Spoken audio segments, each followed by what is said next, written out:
Мудрост Соломонова, 19 глава. А над грешниците продолжуваше до крај немилостивиот гнев, зашто тој ги предвиде и итните нивни дела, дека тие, откако ќе им дозволат да појдат и откако ќе ги испратат брзо, ќе се предомислат и ќе ги подгонат. Зашто наоѓајќи се уште во тага и плачејќи над гробовите на умрените, на ум им падна луда помисла, да ги гонат оние кои со молба ги беа испратиле.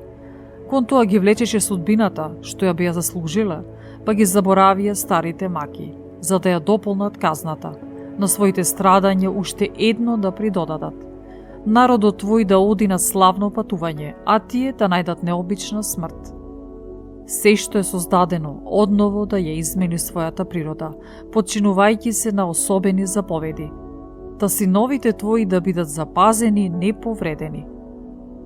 Се појави облак и со сенката своја го сокри логорот, а таму, каде пред тоа имаше вода, се покажа сува земја. Во Црвеното море се појавија слободниот пад, а бурната бездна стана зелена рамнина. Закрилувани од твојата рака тие поминаа низ неа, гледајќи чуда невидени. Беа како коњи на пасиште, како јагнења скока, славејќи те тебе, Господи, избавителот свој, зашто уште го помнеа она што се беше случило, како место животни други да роди.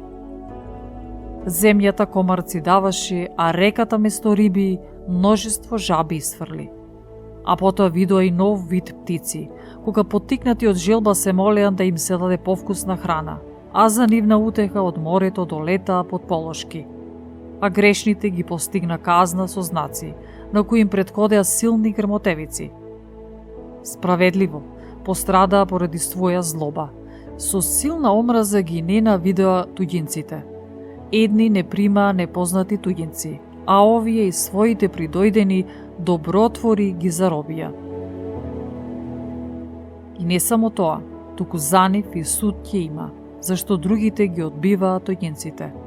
А овие откако ги примија со радост, им дадоа да се позуваат со еднакви права, и потоа почна да ги измачуваат со страшна работа. Затоа беа поразени со слепило како оние некогаш пред вратата на праведникот. Ги обгрна темнина густа и секој ја бараше својата врата. Така самите стихии се изменија, како што се менуваат гласовите на харфата, останувајќи сепак звуци. Ова може јасно да се разбере кога внимателно се проучува минатото. Зашто земните животни во водни се претворија, а оние што плива во водните на суво излекуваа. Огнот ја задржа својата сила и во водата, а водата го загуби својството да гасне. Пламенот пак не го уништи месото на животните, кога среде не го одеа, ниту се топеше во него небесната храна, лесно топлива како снег. Така, Господи, Ти во се го издигна и го прослави Твојот народ и не го остави, туку секогаш и секаде остана со него.